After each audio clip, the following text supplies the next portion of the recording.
I know some of you looking at me like, this guy's chakras are all out of whack. I know you're thinking that. I don't want to seem like that last joke was slut shaming, because I'm not. Yes, that's good. No, that's totally good. You didn't look happy, but that's good. Jesus was depressed. And I know all of us here suffer from depression. Like, that's why we're still here, right? But stand-up comedians, we talk about our lives, right? So you came to a stand-up comedy show. Cha-ching. Is when you hear Sammy Obeid joke, you know. I know, and I know, it was a prank. It's a phone case, but he wants to keep it. It's your phone case. Oh, it's yours? I want to give it to you. Dude, I thank you. I appreciate it. Dude, all the comedians, we're going to have to split this 5 ways, just letting you know. We're going to... Come on. I support the youth, man. Knock, knock. Joe Mama. Give it up for the youth, guys. We are harder than I thought. You have a joke? Okay, I should have learned the first time. Hey, this is a fool me twice situation. You were here. Come on. Hi, my name is Michael Cock. I'm sorry. Thank you so much. Thank you so much.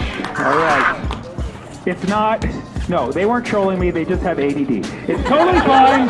It's totally fine. My spirituality is I believe that God is a woman. Yeah, that way I don't say amen. I say that's what she said.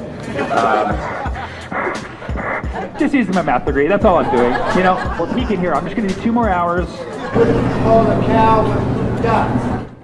With blue dots? Spoiled milk. Spoiled milk. Give it up for that, guys. We know who's going to be here next week. Come on! Thank you so much. All right. Thank you so much. I'm writing. Bro was not laughing the whole show, dude. I swear to God. You know how much I'm. Oh no, you were loving inside. Thank you so much for giving me the inside and him the outside love. What else? Jeez, were you also the one who yelled out 9/11? She's like, he didn't do 9/11 good enough. So I'm gonna go Holocaust.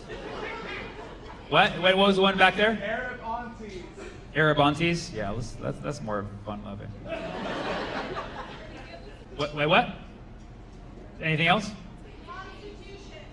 Prostitution or the Constitution?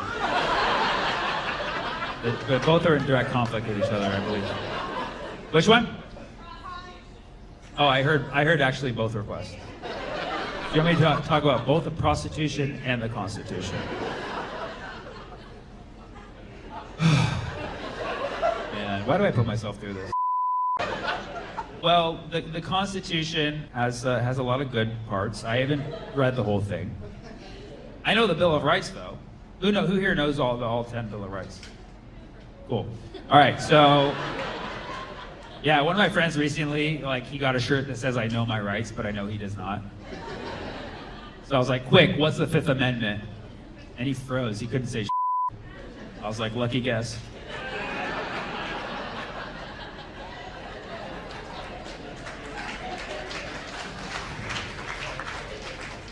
Did you guys know prostitution is not mentioned in the Constitution?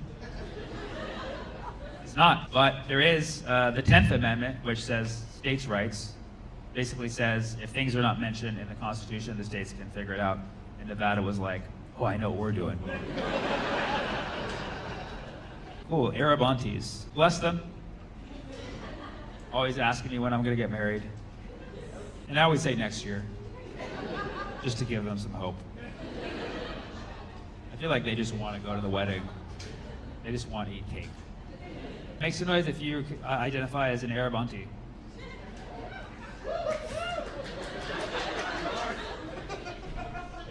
I feel like there's a lot more Arab women in here who have nieces and nephews than made noise. I refuse to identify as an auntie. Thank you, those volunteering. What are some stereotypes of Arab aunties that we know? We don't know any. Shoes? They love shoes? Oh, throwing shoes. Yeah. At their children. Yeah. I would say they don't just throw shoes in public. You know how Arab aunties be? They just be throwing shoes at people. Yeah, they be hitting you with a shoe. They be hitting you with high heels, sandals. My mom's half Arab, but like, she hit me up. Felt traumatized. Give me one more. Andrew Tate. What? World War III, we're in it. And what was over here? Who? Talmud? Like the Jewish. Wow, you guys listen.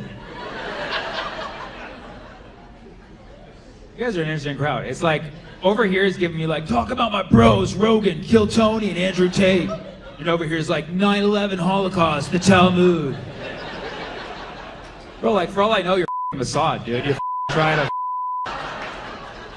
Like I'll say what I'll talk about these things. I just haven't read the Talmud, and I know what you wanted me to talk about back there. But like, I could do these things to entertain you guys. But if one person gets a video and posts it out of context, it's gonna ruin my career, and all just to make you guys laugh for 1 minute.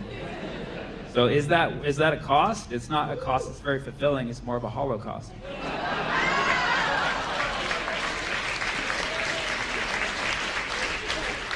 We do have a special guest here joining tonight. I want you all to give it up and welcome our dear friend, Amer.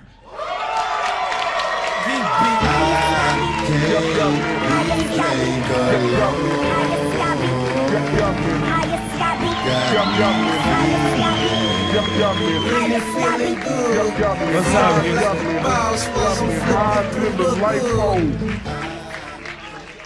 What's going on, Houston?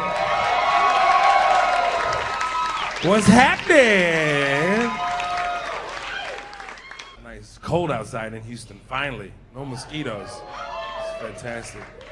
Hi, Sammy. Thank you so much, Sammy, for coming to Houston, bro, and what you're doing. It's like it's a whole insane lift. I gotta say, when I hugged Sammy, I was like a Palestinian dad. I was like, are you eating? I'm worried about you. You're too skinny, Habibi. We need to... You can come over to the house tomorrow and mensa you up with some. We're just gonna feed you pita bread, only pita bread. Just some insane amount of carbohydrates. I'm not eating any now. I'm just gonna look at it and be like, does it taste good? Are you happy? It's a very interesting front row. I feel like the college protesters are here and investment bankers here and I don't know what you do, but it feels like you go to Vegas all the time. I don't know what it is. I don't really have a. What's your name? Emmanuel. Why did you say that, bro? You leaned into it. It's difficult to pronounce. It's Emmanuel. Bro, it's Emmanuel. Emmanuel. I'm talented. Well. Where are you from? Sammy, I agree with him, to be honest with you. France. France. I hate the French, to be honest. Oh my God, don't even get me started on that. Your baguettes. Your baguettes. I know you love me, but listen to me. Your baguettes. I don't know what kind of bread that is. So hard on the outside. Oh, it's so gooey on the inside, dude. Like, bro, your baguette just cut my gums like 3 times. Cut that thing. There's crumbs everywhere. It's a disaster, bro. Your Olympics. Your Olympics. This is the worst Olympics I've ever seen in my life. You like this there? Like.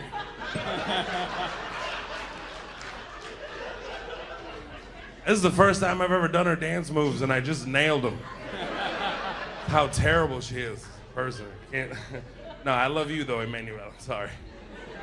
I'm writing actually. Bro was not laughing the whole show, dude. I swear to God. You know how much I'm. Oh no, you were loving inside. Thank you so much for giving me the inside and him the outside love. Thank you so much. I'm actually writing a movie right now about a hijabi woman superhero. And it all takes place in France. And the hijabi woman superhero's superpower is she can hit you with her hijab and she puts it on before you see her hair. It's pretty amazing. So when they ask silly questions like, why are you wearing a hijab? She's like this. Like, did you see her hair? No, she's so far. Oh. I need to go to the doctor. That's all I've written so far. It's still in the works, Sammy. Good. Need to stretch. Much better. It's quiet quick in here. Yeah. It's like a vacuum, man. So should we bring out the pianist and do a solo? We could. I don't know what the We fuck is could. going on. We could. Taking questions, Sammy? Yeah. What, you guys got questions for Mo? For us? Yeah, well, over here. Yes, over here, yes. I just finished season 2.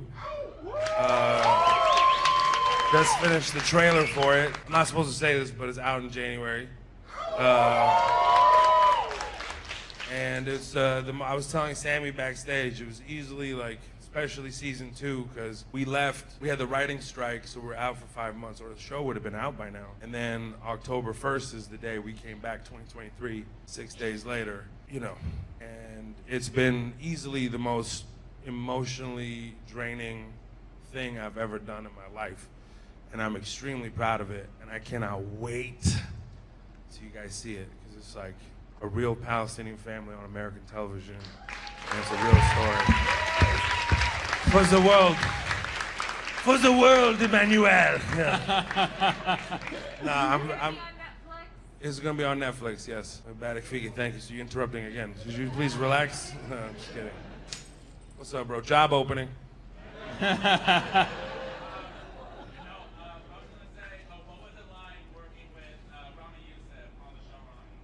It was good. It was good. We did that. It feels like it was all pre-COVID, so it feels like that happened like 75 years ago. But no, that's my brother, man. That's my brother. It's our brother. Ramy's a nice Yeah. guy. Ramy's a Yeah. nice guy. It's great. What Has any else? questions, bro? Come on. Have I taken him to A-Leaf? He just got here. But I'm gonna drop you off tonight at a massage parlor in Bel Air. That's what it is? You'll get a massage, you'll get pho. It's open till 3 o'clock in the morning. It'll That be was the a restaurant. greatest experience of your life. That's where Deshaun Watson was hanging out most of the time.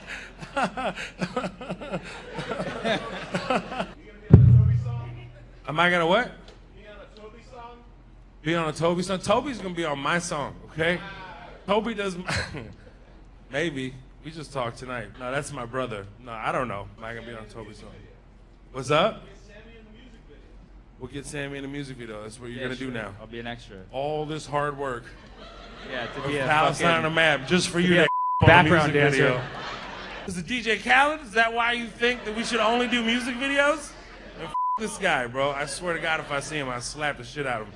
I can't wait. I'm sorry. Not sorry. Is this too much? I hope nobody's filming. This is not nice, is it? No, go on. This crowd doesn't like nice. Yeah, clearly. Yeah. They want to go there. Yeah. I feel like we should bring out a belly dancer as intermission or something. We need somebody playing the tabla in between tables or something. I don't know what's going on with this room. They're exhausted or something. Is Vegas playing too late? Emmanuel. What else? I feel like I should go to bed or something or hang out. I feel like we should just lock the doors and make everybody stay here until 4 a.m. Until everybody laughs at the same time together. What's up? They live? Let's give them one more shot. Maybe it'll regulate them for whatever they wanted to say. What do you mean they live? Oh, the movie. I don't. Have you seen it? No. I don't think I've seen it. Round of applause. Who's seen They Live? Sorry, you came to the wrong show, apparently. I'm sorry. The movie club was next door. You came to the comedy show here tonight. For a minute, I thought they were like people who were deciding if we were going to die tonight or not based off our performance. They're like, they live. Oh, thank you. Thank you. It's like when the jester used to like perform for the king. Yeah. Was he funny enough for you, sire? He dies. Oh no! One more joke, sire, please. Knock, knock. Get out. You know what I mean? Let him finish. All right, let's go to the massage place. Somebody who just saw Gladiator and shit. The Gladiator. You are only allowed one question, sir. Okay? You're not James Lipton, okay? You don't get to, all right, Dan Rather? No, I'm just he took it so seriously. Whoa, I'm sorry. I apologize. We don't give a shit. Thank you for your courage. Keep asking. Go ahead. What do you think are some of the best artists that have come out of Houston? Best artists that have come out of Houston? Marvin Zindler. I think Marvin Zindler. Slime and Ice Machine. Mattress Mac, he's like a great artist. He's a great artist at selling furniture. That guy is just G. What an amazing artist. I mean, clearly Beyonce, you just go and act and somebody said, eh. That's some hoe ass shit. There's just arguably the most, you have to thank Beyonce or else you're gonna die. Yeah. Scary. She said, really? No, you don't have to thank her. Yeah, Beyonce is the one who actually said, they live. It was Beyonce. Man, there's so many amazing artists that have come out of Houston, so just, again, picking the best one is not really my favorite thing, but there's so many talented hip-hop artists that have come out of Houston, singers, Lizzo, guys. Travis Scott's from here, which is crazy, Toby Nwigwe, even if you go back to Bun B, Bun B has so many hits, it's actually insane. Yep. He had like an amazing stretch, so there's some Paul Wall, Slim Thug, it's just, nobody in it, only all the ladies. Yeah. Bro, they love Slim Thug, bro. That Smurf beard really doing it for him. He's in season 2. He plays the mayor of Houston. No, I'm kidding. Kinda is, but we should all go home. I feel like half of the people have already checked out, to be honest with you, both mentally and physically. Sammy, I'm like so incredibly proud of you, bro. I'm like so incredibly proud of you. You're doing such real, bro. Like you have a tremendous amount of energy and spirit in this. I love you so much. Support you, and you're always welcome at the family barbecue. Thank you, bro. You're always welcome at the family barbecue. I love you very much. Houston loves you. It really is mind blowing. This guy, before any of this, this guy didn't you do Alf Lela Lela 1001 nights straight of stand-up comedy? Like, he really, really is a student of the craft. He's a brilliant mind. He should be making way more money being a mathematician somewhere, but he chose this really grueling path in life, and we thank you for it, and I love you for it, and it's so necessary. And let's go to August, feed you some Pakistani food. And then we can pray outside together. I love you, man. I'm gonna get out of here and let you close out. Mo Amer, thanks Mo Amer for coming out.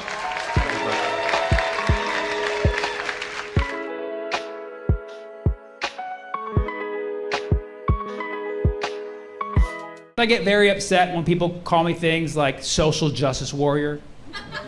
Don't, please, that term is too uptight. Do not call me a social justice warrior. I prefer social justice jihadi.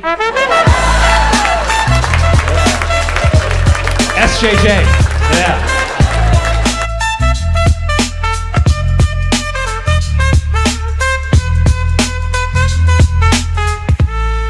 Comedy since I was about 14 years old, and I remember meeting this headliner in a dingy bar in Union City. When you're a 14-year-old in a predominantly 30-year-old workforce, people are easily able to brush you off, like, who is this little white girl? Get her out of here, right? But when I met your headliner, he saw me, he took the time to talk to me like a normal person, and he changed my life from there on out. And now he's on a world tour going around the country changing everybody else's lives, one city at a time. I want you guys to give me a lot of energy as we bring up your headliner, Sammy Obeid!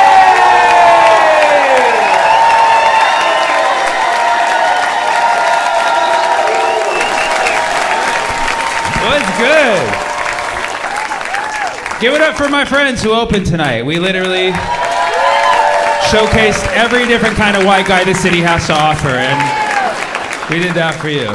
Thanks for that intro, Damien. If interpreted the wrong way, that could have sounded really creepy. You know what I mean? He was like, I was 14, I was at a bar, he was the only one who took me under his wing. I call him Uncle Diddy. He's a great guy. Thanks, Damien. Thanks, beautiful. San Francisco, how we doing, huh? 3:30 p.m. show for you. For you. I did that for you. Y'all gonna get in bed at 7 tonight. It's gonna be beautiful. Oh, I know my crowd. I do. I've been doing stand-up for 17 years, and I finally got fans about a year ago. And Thank you. Thank you. I've been working on being a nicer person. I've been starting more of my sentences with respectfully. Yeah, it's been a game changer. You start a sentence with respectfully, you can say pretty much whatever you want after, and people can't say you weren't nice about it, you know? Like last week, I literally told the guy, I was like, respectfully, you can shut the up. And he was like, agree to disagree.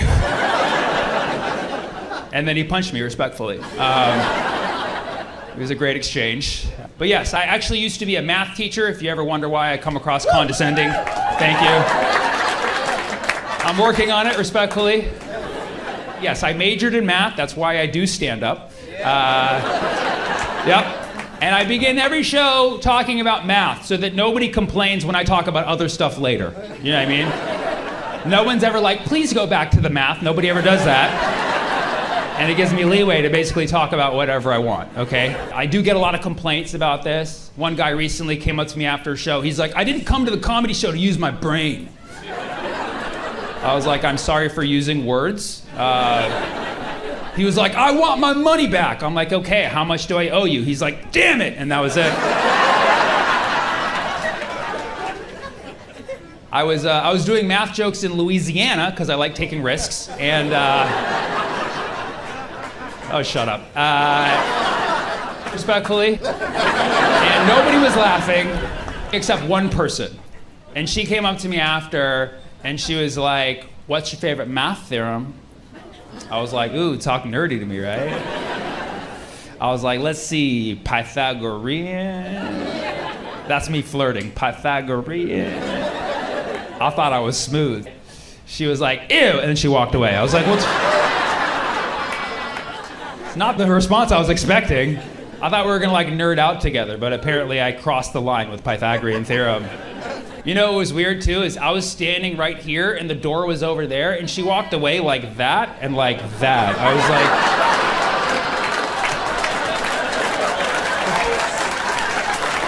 just go like that next time. Some of you finally got it, like right now. That's awesome. Some of you laugh like that, some of you laugh like that, and then like that. That's cool. But you got there eventually, that's the point. I'm glad you guys like that. Louisiana didn't, so. Yeah. I spent time in a lot of places because people ask me to come to cities and I come to them. You know, people are like, come to San Francisco. I listen to the people. I listen to the people. I do. Also, I'm right across the bridge, but it worked out nicely. I did like a month in Canada. Canadians, I call them unarmed white people. And sorry, not sorry. I did an entire month in Europe because people were asking me to come to European cities, and some I've never even heard of, and like I couldn't go to all of them. They're like, come to Cologne, or come to Dusseldorf, or Tel Aviv. Like I've never heard of these European cities. All right. That was a test joke. We did math, and then we go to that and see how that goes. But yeah, I did my first ever Middle East tour, and I know a lot of people don't like it when you call it the Middle East because it's a colonial term, and it's not even the East, nor is it the West. I call it Middle Earth. It's a great place for second breakfast. Yeah, it is my precious. And I was really excited. About a year and a half ago, a promoter out there was like, hey, want to come do a show in Dubai? And I was like, cool, I got 3 fans there, let's go. And he's like, cool, here's the contract. I'm going to get a theater. I signed the contract. He's like, cool, now you pay for the theater. I'm like, I should have read the contract.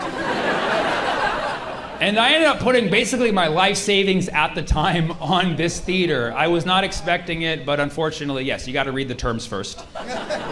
And I was really scared because it was a big risk. I've never done a show in Dubai, but you know, I put the money down. I just had faith, and we put it out there. We put it on sale, and people started getting tickets right away. I started to feel more comfortable. But this was like a year and a half ago. So shortly after we put it on sale, suddenly there were calls in the activist community to start boycotting the UAE, where Dubai is, if you didn't know.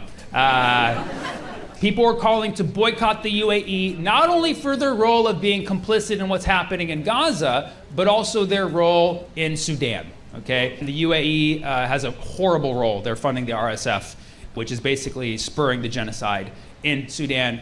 And so these are all fantastic reasons to boycott them. However, I was a little preoccupied because suddenly everyone's like, whatever you do, don't give the UAE your money. I was like, I just gave them all my money.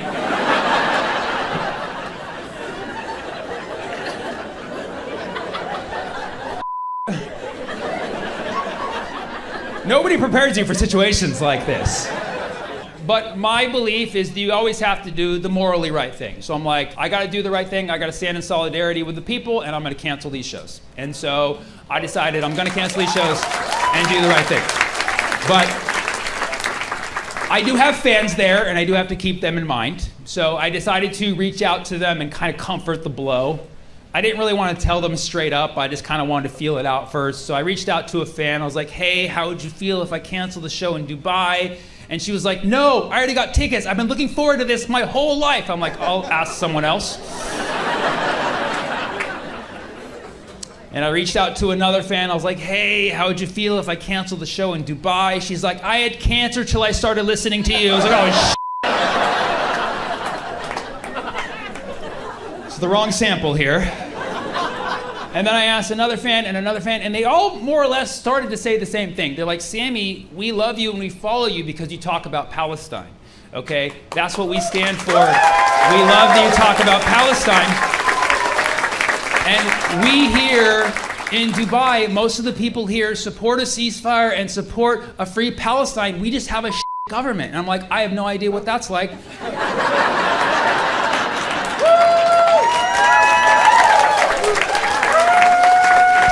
I was like, can't relate at all, you know? Sounds like a personal problem. But I eventually realized that, yes, we often do stigmatize other countries because of the actions of their government, when really, in a lot of these places, the people there do support the good causes that you and I support. So I realized, you know, also I'm from America, I'm not really in a position to judge, you know? And then I started to look at everybody who's calling me to boycott the show, and I was like, where are you? And they're like, Jersey. I'm like, okay, well, I need to think about like what is the morally right thing to do here. And I realized, you know, I already paid for the show. These are good people. They want me to come perform and talk about free Palestine. So I should just go and I should perform for the people. And I realized this is a mission for the people. And I need to let the world know that. If anybody gives me I'm gonna put my foot down and I'm saying, no, this is not for the government, this is for the people, okay? That was the decision that I made, yeah. And literally the day I put my foot down and made that big boy decision, Macklemore cancels his show in Dubai. And everyone's like, hero! I was like, damn it, Ben! I call him by his government name when I'm pissed. Yeah, he just canceled the show. But like Macklemore was doing the Coca-Cola Arena, okay? That's like double haram, you know what I mean? But he canceled that show and everybody's like, that's how you do it. That's a real Palestinian right there. I was like, oh, this is not gonna end well. So I was like, you know what? I gotta cancel the show. I gotta do the right thing. I gotta cancel the show. I still gotta reach out to the fans. So I reached out to the fan. I was like, hey, I'm canceling the show. I'm sorry, I'm canceling. She's like, no, I won't let you. I'm like, what the f are you gonna do to me? And then I reached out to another fan. I was like, hey, I'm canceling the show. She's like, didn't you already pay them your money? I'm like, don't rub it in, please. She's like, well, you're not giving them any more money. I'm like, I'm not planning on it. She's like, well, then why don't you just come here and don't buy anything? I'm like, yeah, that's kind of hard. It's called Dubai.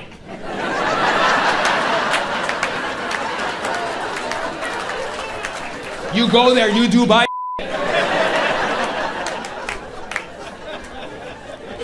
But I realized, you know, I could tough this out. I mean, I did already pay for it. These are good people, so I might as well just go, perform for the people, not buy anything, and donate proceeds to Sudan. So that's what I decided to do. I'm gonna do that, pack my own snacks.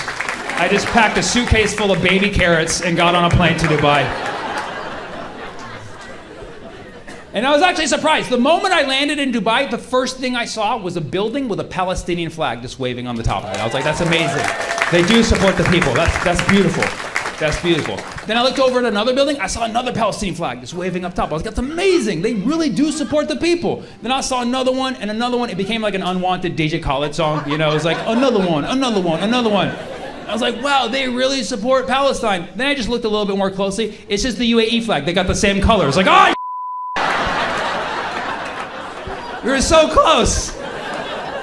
But it made me realize, like, the UAE, you got the same colors as the Palestinian flag. Like, show some support for your brothers and sisters over there, you know what I mean? You're part of the watermelon gang, you know? And people were like, you better be careful, they're gonna censor you over there. But then I got to the venue, and the promoter was like, you can talk about whatever you want. I was like, you didn't have to say it all creepy like that. I was like, whatever I want? I was like politics? He's like, oh no, not that. Not that. That's right. I was like, what about dirty jokes? He's like, no, not that. I was like, what about the government's role? He's like, no. I was like, fine, I guess I'll just do math jokes. He's like, they will not like this. So I had nothing.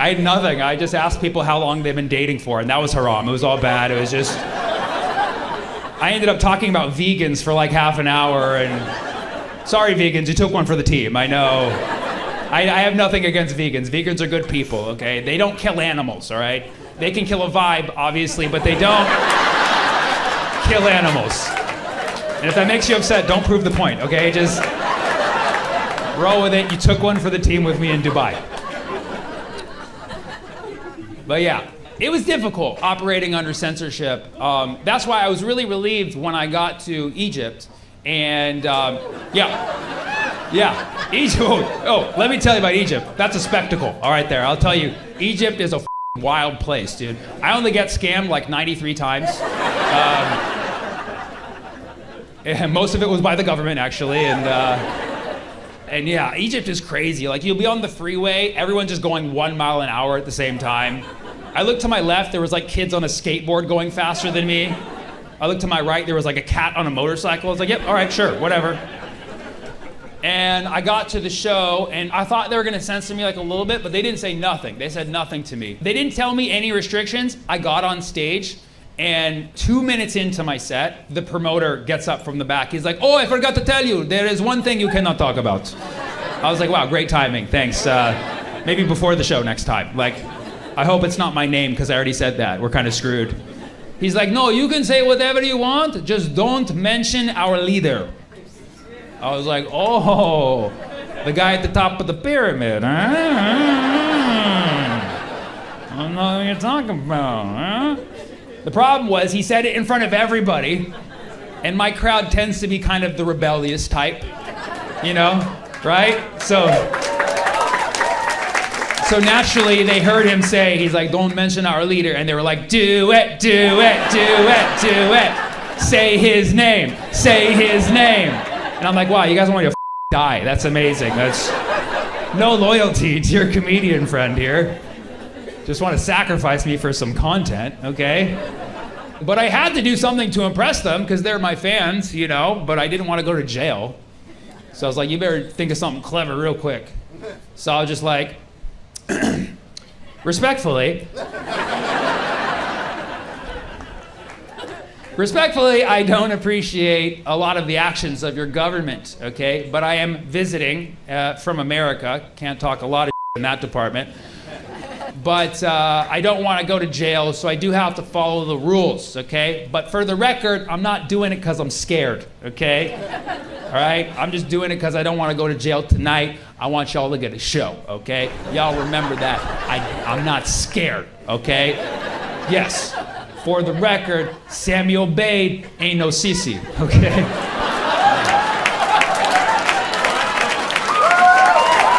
Yeah. And that was my last show in Egypt, so. Their leader's name is El Sisi. But Cliff notes will be provided after the show. But then from Egypt, I headed over to the only democracy in the Middle East. Yeah, Turkey. Yeah, beautiful country. Half the population is cats. Yeah. It's literally like half cat, half human over there. So it is kind of like an apartheid in a way. You know what I mean? It's like a half cat, half human apartheid. It's an apartheid.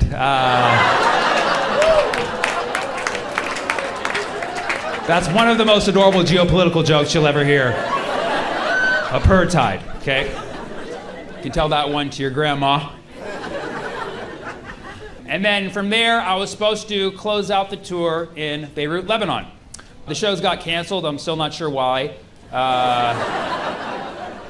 Apparently, I need to start checking with bombing schedules before I perform. Yeah, I was really upset that the Beirut shows got canceled because half my family's from there. I have a lot of Lebanese pride. Yeah, both my grandfathers, my jiddos. My dad's dad is from Beirut and my mom's dad is from Beirut. My parents aren't cousins, I checked.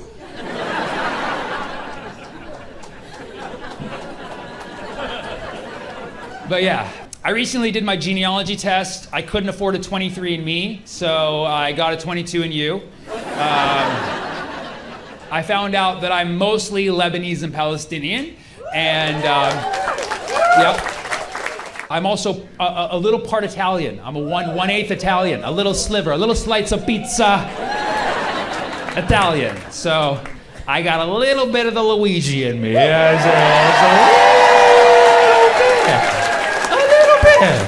a little bit, yeah. I was a straight A student. Never really loved CEOs. Might have a 3D printer at home. I won't tell you. Okay? But yes, I'm Lebanese, Palestinian, Italian, AKA the Mediterranean platter. Blood is pure olive oil, okay? I really feel like that background is where I get my sense of humor from. Because even like the little bit Italian, like I have like 1/8 hand gestures in my set. It's just very, you see it every now and then. I sprinkle it, just very nice. And then the Palestinians have the dark sense of humor. Yeah, Palestinians need the dark sense of humor to cope. Yeah, like a Palestinian will say something to you that will shock you, and you'll be like, ah. And they'll be like, that's what's funny, right? That's what's funny, right? And you'll be like, yeah, oh my God, yeah. Are you okay? No, but that's what's funny, right? That's how Palestinians get through it. It's a dark sense of humor. And then Lebanese have like a deflective sense of humor as well, but it's more of like the delusional thing. You know, the Lebanese just pretend that things aren't happening. Like, yeah, everything's okay. You know, like you hear bombs just turn on Feiruz, like, huh? But that's what I love about the Lebanese. Like, the Lebanese are fun people, man. The Lebanese are fun people, okay? They love to have a good time. Lebanon itself just has like a party energy to it. Okay, here's how you know Lebanon has like a party energy. Jesus' first miracle, turning water into wine, happened in southern Lebanon. Yeah. If you don't know, now you know, okay? That's where it happened, southern Lebanon. That was miracle number 1, okay? Before that, JC was just a regular guy. And then one day, he's just walking in the desert with 2 jugs of water. All of his followers like, hey, Jesus, what's up with that water? He's like, relax, bro, just chill. I got a plan, don't you worry. Just keeps walking in the desert, finally gets to the Lebanese border, just steps right over, boom, it turns into wine. Just popping bottles all of a sudden. A DJ comes up from the sand dune like, yalla, yalla, yalla, yalla, yalla, yalla, yalla, yalla, yalla. Dudes just pulling off their sandals and dancing, dub key. A guy pulls out a candle, makes a strobe light, like, just full on party, dude. Like, was it even a miracle or was it just Lebanon? Yeah. It's just a vibe, you know? It's a vibe. And you know there was like one dude in the back, like, Jesus, good party, but next time, more fish. More fish next time, please. Yeah. My dad grew up in Beirut. I asked him what he did for fun as a kid. He was a little too honest with me. He was like, we would smoke hashish and chase each other in the parking lot.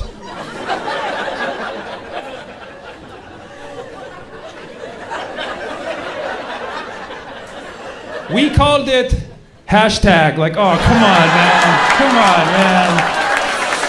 Oh, it's good. Hashtag blessed. Hashtag Baba jokes. Hashtag. Yeah. I love being Lebanese. I love being Italian. I love being Palestinian. I love being Palestinian. I love being Palestinian because it's the one identity you bring up and it's instantly controversial. Right? It's like, I'm Palestinian. Ooh, what's he gonna say next? Yeah. But I love that I can just bring up being Palestinian and suddenly everyone's like, oh, you know, it's like, ooh, I'm naturally edgy. Like a polygon.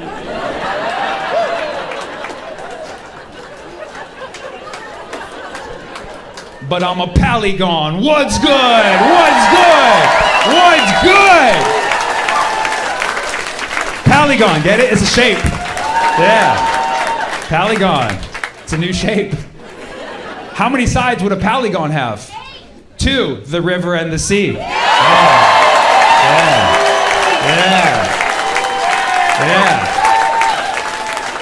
Relax, it's a geometry joke, okay? Or is it geography? I get those two mixed up. Yeah. Might be geology because we love them rocks, you know what I'm saying? It hit. And I'm out, Polygon. You know?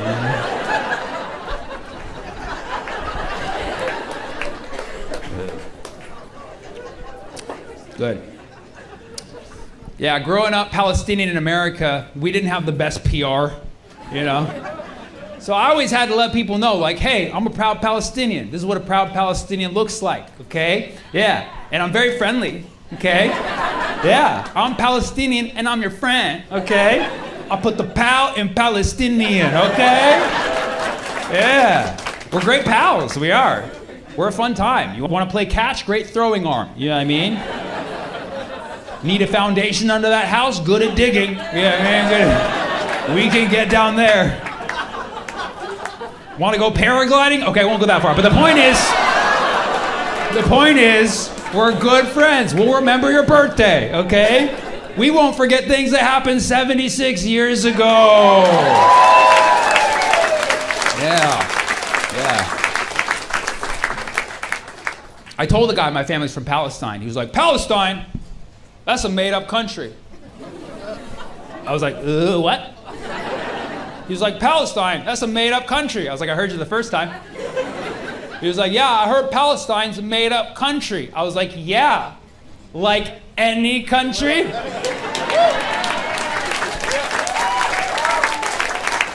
What country is not made the up? That's how you get countries. You make them up. Yeah. It's actually a lot of fun. Step 1, you make up a name. Step 2, you pick a jingle and a dance. Step 3, you pick out colors for your flag. And if you can't wave that flag in certain places, you find a fruit that resembles the colors, you post it on social media. Sometimes you fake it till you make it. I asked this guy, I was like, what's your name, man? He was like, Clarence. I'm like, that's a made-up name. You might want to check in with your parents, bro. I think they don't made that up on you. I've been explaining this to Americans for many years. Palestine is a very real place. Palestine, formerly a British colony. Huh. Reminds me of a country I know.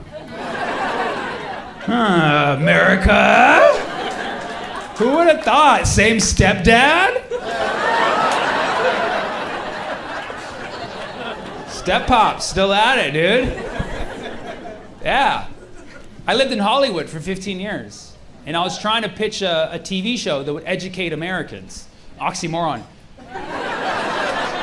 Educate Americans on Palestine, and nobody wanted it, shockingly. Yeah, nobody wanted an educational program on Palestine, sadly.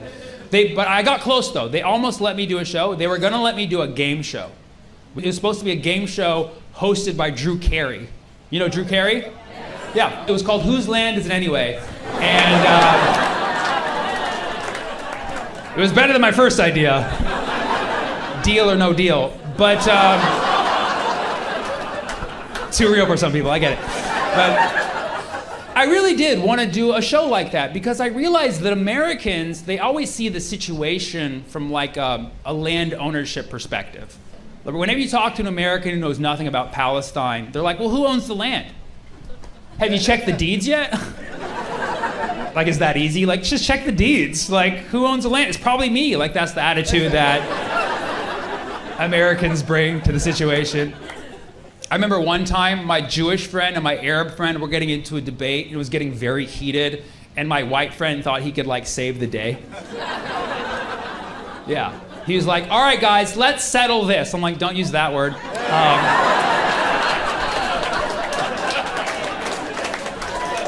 He was like, just tell me, who was there first? I'm like, don't ask that question. That's wrong rabbit hole, okay? Also, not how you solve a land dispute by asking who were the first people there, okay? Because spoiler alert, it wasn't you, okay? It wasn't your dad, it wasn't your granddad. That's not how land works. It wasn't you, right, California? It wasn't you, okay? Thank you. It's nice to be here on the Ohlone Nation, so. Thank you. It wasn't you. That's not how land works. But if you want to play that game in this situation with the Holy Land, we actually can. It's been documented. We know that the very first human beings to occupy the Holy Land were, in fact, tribes that emigrated from Africa. Yeah. So black people, that's all you. Yeah. Or by looking at this San Francisco crowd, if you know black people, please let them know it is time to reclaim their land.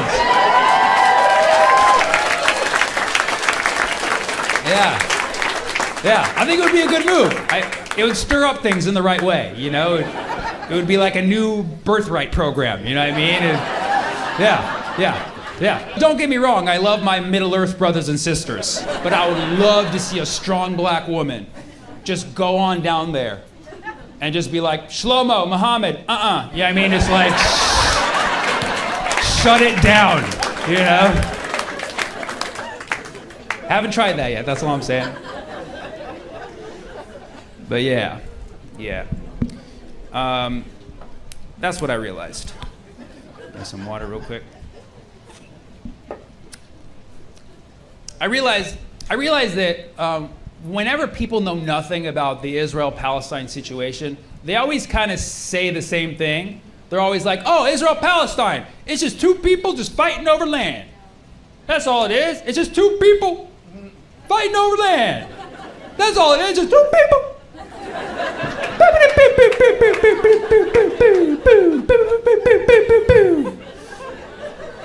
It's like, yeah, it's a little more complicated than that. It's also a lot more simple. Really, the situation in Palestine is really just a human test for morality. That's all it is. It's a human test for morality, okay? A test that we keep failing, but a test nonetheless, okay? Because if you look at what happened in Palestine, you look at 1948, before and after, the Israel-Palestine situation, whatever you want to call it exactly, it is the literal embodiment of the classic saying, two wrongs don't make a right. That's exactly what it is. And here we are, 76 years in, on the 7 millionth wrong. And it's like, how many more wrongs until we get this right? When do humans learn? You can't fix a wrong with another wrong. If you wrong a wrong, you get a wrong. And if you wrong that wrong, it's a wrong. And if you wrong that wrong, it's triple wrong. You keep doing that, it goes on for a wrong time.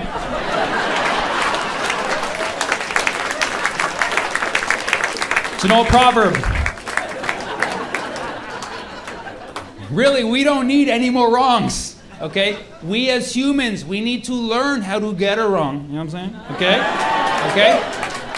And the way to do that is by making things right. And the easiest way to make things right is simply by giving people rights. Okay? When you give people rights, they can do right.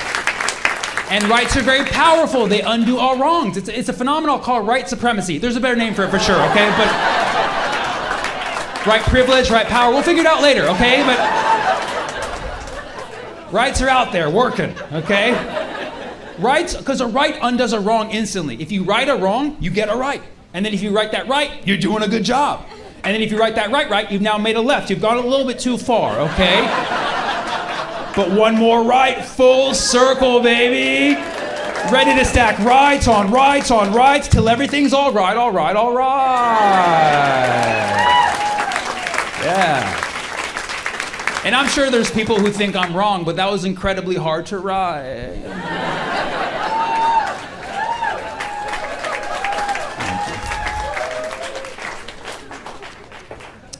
Yeah, my TV show never got picked up.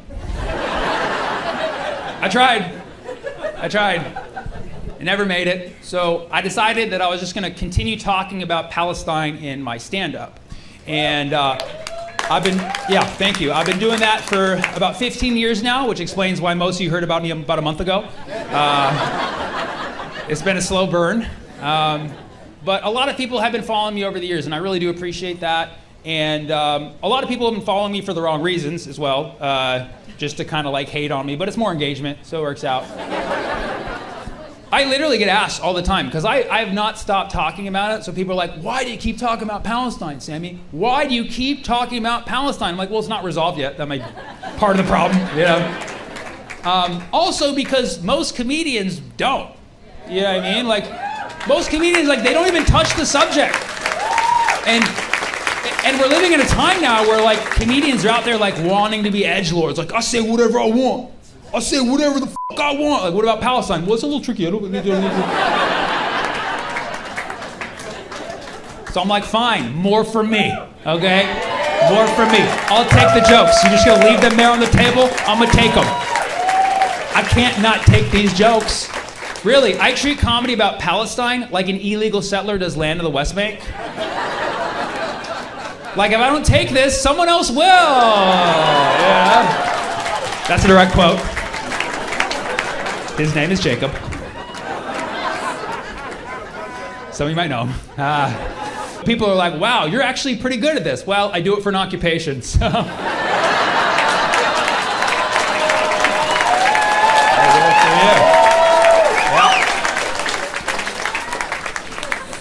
Yeah, people are like, well, end your occupation. Yeah, let's do that. You know what I mean? Let's do it. End me.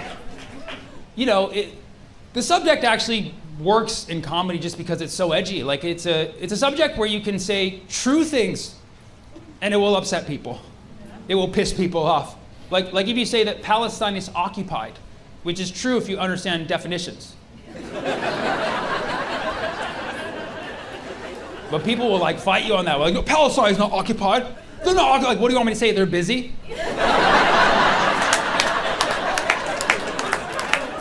It's the busy West Bank. It's peak business hours in East Jerusalem right now.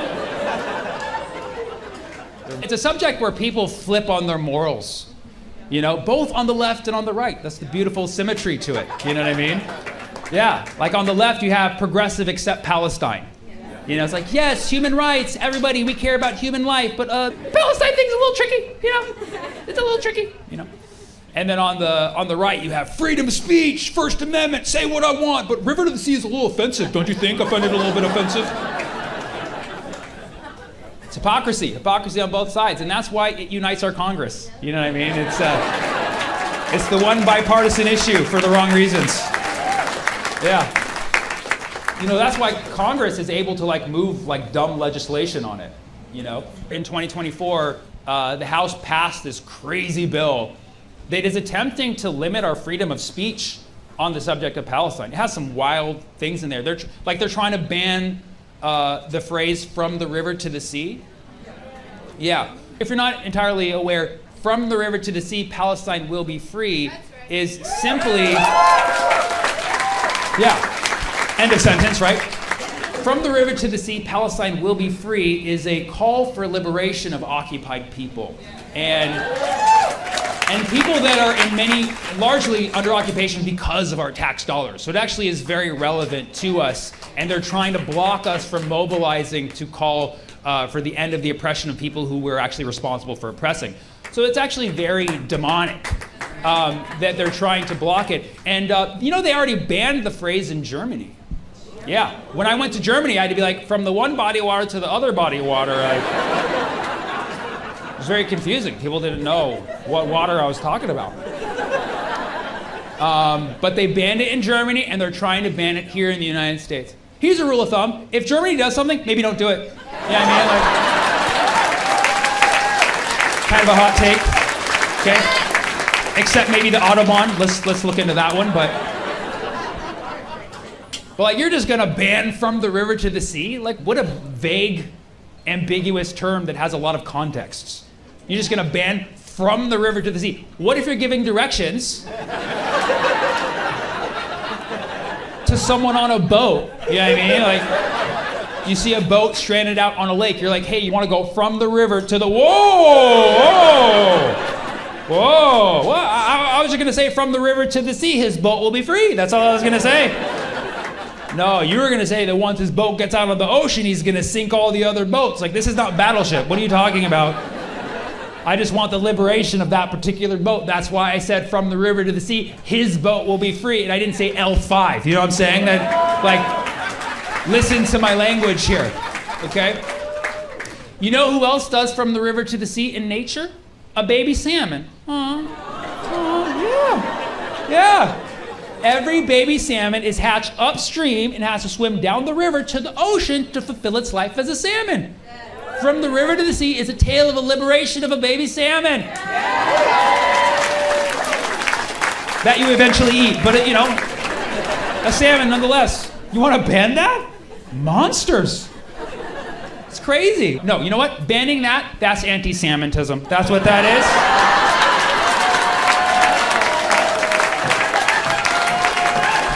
We do not tolerate anti-Semitism. We don't.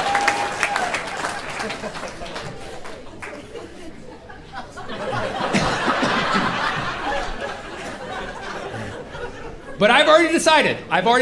If they ban from the river to the sea, I'm just going to start saying from sea to shining sea. Yeah. Can't ban that. That's un-American. And I'm sure there was a time where that was a very offensive phrase too. Yeah, from sea to shining sea. And it's actually technically true in this situation because the Jordan River, which is the river in the phrase from the river to the sea, it actually feeds into the Dead Sea right below it. So between the Dead Sea and the Mediterranean, you have Palestine right between, right? So in order for those people to be free from occupation or not busy anymore, in order for those people to be free and have the same rights that you and I have, allegedly, okay? Necessarily, Palestine would have to be free from sea to shining sea, okay? So, you can use that in your activism. You can say from sea to shining sea. Or you can say from sea to Dead Sea, but that's a little more threatening. I wouldn't do that one. Somebody already corrected me. They're like, Sammy, technically the Dead Sea is a salted lake. I'm like, thanks for coming to my show. And you're right, the Dead Sea is a salted lake, okay? It is a salted lake, so we can say from the lake to the sea, okay? From the window to the wall. What do you want, okay? I actually like from the lake to the sea, but I prefer from sea to lake. I like how that sounds. I like from sea to lake, because in Spanish, sea to lake is actually Mar-a-Lago. So, they're not banning that one either. Yeah. Mar-a-Lago, can you believe it? Trump's been saying it the whole time. He's been calling for the liberation of Palestinians, didn't even know it. From Mar-a-Lago, the Palestinians will be free. Except Joe Biden, he's a bad Palestinian. That joke has 34 felonies. Enjoy it while it lasts. Good, you guys are doing good. Good. How we doing? Good? You guys are doing excellent. The subject is filled with people flipping on their morals, and it's a topic flooded with double standards, right? I spent a lot of time thinking about the Israel-Palestine Russia-Ukraine matrix? Anybody else do this in their free time? Just me and 5 people. I think about it a lot because the situations, they are different, but they're similar enough to where you could apply this rare thing I call consistent logic. Very rare concept in today's society. Because in both situations, we are definitively talking about occupied people who are essentially fighting off a bigger entity from doing a massive land grab.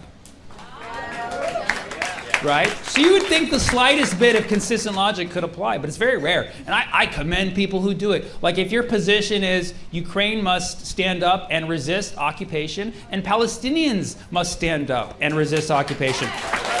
That is consistent, you know? Or if your position is like, hey, I just don't like war. Can we end these wars? Can we stop sending weapons? Stop doing it on taxpayer dollars? Let's end these wars. I understand that position. It is consistent. Or even if, and I don't agree with this one, if your position is like, yeah, oppressor, get the weak. Like, okay, that's weird, but you know, good for you. At least you're consistent, okay? You never hear that last one though. You never hear like, yeah, occupiers, occupy, occupiers, occupy. You know, you never hear like Russia and Israel doing their thing out there. You never hear that. No, what do you most often hear in the Western world, especially amongst our politicians? You hear Ukraine, stand up, resist occupation, but Palestinians, let it go. What are you doing? What are you doing? And that's like most of our Congress. That's like most of our Congress, which is crazy. Well, it's crazy until you get how lobbying works. And you're like, oh, you dirty dogs. You're getting paid to say that stuff. Isn't that crazy? Once you actually learn the truth, you realize that our Congress doesn't speak favorably of Israel because they actually like them. It's because they're getting paid to do it. Isn't that crazy? I don't know if you know this. AIPAC poured about $100 million in 2024 into our $100 million. Think about all the alternative non-Starbucks coffees you could have bought with that. You know? But really, the saddest and scariest part is not how much money they're pouring into our Congress. It's how little some of our Congress people are actually getting paid by them. Dude, yeah. Dude, some of our Congress people are only getting like $50 checks from AIPAC. It's so sad.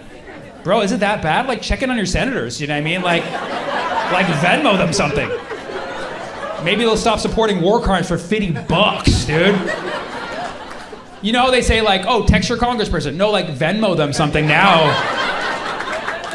Like send them 60 or something, you know what I mean? Like, do your role in politics because, yeah, it's really sad. But in AIPAC's defense, which is a phrase that nobody should ever say,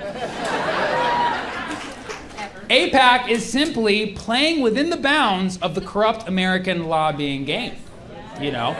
Can you imagine if Russia did the exact same thing? Can you imagine if there was a Putin pack? A Putin pack. Imagine if there was an AIPAC and a PPAC out there. You have an AIPAC and a PPAC out there working our whole Congress. Each congressperson has an AIPAC buddy on one hand, a PPAC buddy on the other, just walking them down to the bathroom stall or what. I don't know what they do in Congress exactly, but check in with your PPAC buddy, you know. If there was a PPAC, our senators would talk way different. They'd be like, Russia has the right to defend itself. If you support Ukraine, you're an anti-Rushite. You know what I mean? They'd probably have Putin come out and speak for Congress quarterly. You know, can you imagine that? Having a full-on war criminal come speak live in front of our Congress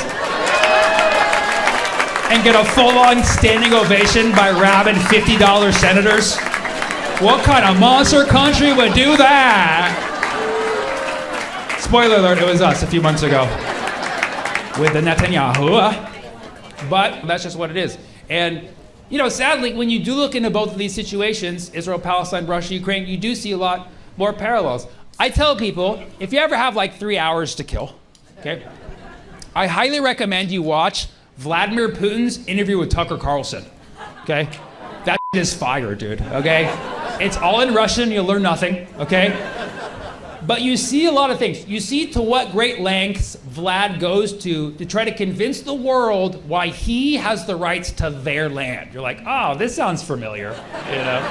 And then he spends 2 hours of the interview giving his version of Russia-Ukraine's history.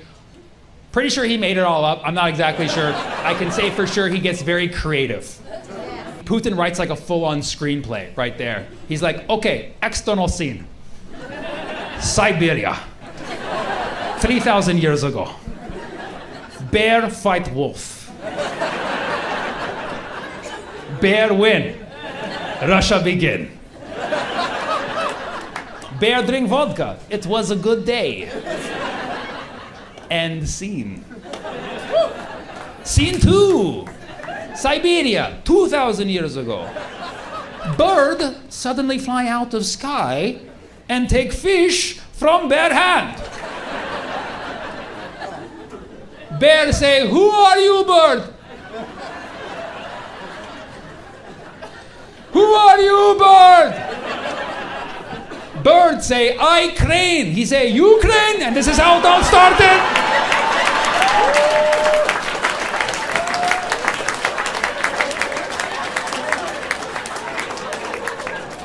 It's exactly that for 2 hours. It's so crazy. Now, admittedly, I don't know as much about Russia-Ukraine as I do about Israel-Palestine. I will admit this, okay? But I do know enough to know that this recent war with Russia-Ukraine, it could have either been prevented diplomatically or at least stopped a long time ago before now by our country, the United States of America. Okay? I know this. We have the power to end such wars with a phone call. Yes, somebody might have had to dial it for Biden, okay, but we know this. And that's why I was actually really sad when the war started. I saw so many people cheering it on like it wasn't just like another horrible war, you know? I saw people I know, even who like I share similar progressive anti-war values with, even people I know who self-identify as woke, saying horrible shit like just like, yeah, f*** Russia, yeah, Ukraine, get them, yeah, Ukraine, join NATO. You know what? I'm gonna join NATO. You know what? Let's all join NATO, have a NATO party. I was like, what the f*** are you talking about? Like just cheering on NATO like they're the good guys. Like, do you even know what NATO stands for? I had to look it up too, okay? Okay. NATO stands for North Atlantic Treaty Organization. You ever heard the term North Atlantic before? Used in any other context? No, because North Atlantic is code for white. Yes, look at the Atlantic Ocean. There's a lot of countries, most of them are not white, okay? A lot of them are not white. But you look at the list of NATO countries, it's all white countries, okay? Except Turkey, but Thanksgiving, okay? Okay? All right, and they're trying to kick Turkey out, by the way, so that should show you a lot, okay? It is all white countries on the NATO list. Okay, no, listen, San Francisco, obviously, there's nothing wrong with being white, okay? That's not what I'm saying here. Don't ask for my manager later, okay? That's not what I'm saying. I'm not saying there's anything wrong being white, okay? We are all equal as human beings. We are all equal human beings, okay? What I'm saying is you cannot call yourself a progressive organization or the good guys if you only represent white nations when you clearly have the option of not doing so on the Atlantic Ocean, which you claim to represent, okay? That's not progressive, okay? I invite you to look at that list of NATO countries and you'll see exactly why NATO spelled backwards is zero tan.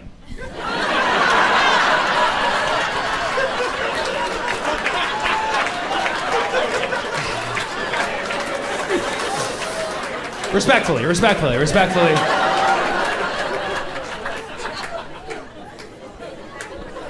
All right, that was more of a thinker, okay?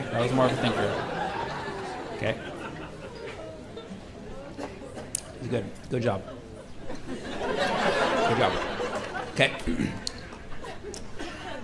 But all I'm saying here is this is what we do in the Western world. We create these coalitions like NATO so that we always look like we got buddies and we're the good guys. So if anybody challenges us, we can paint them as a villain pretty quickly.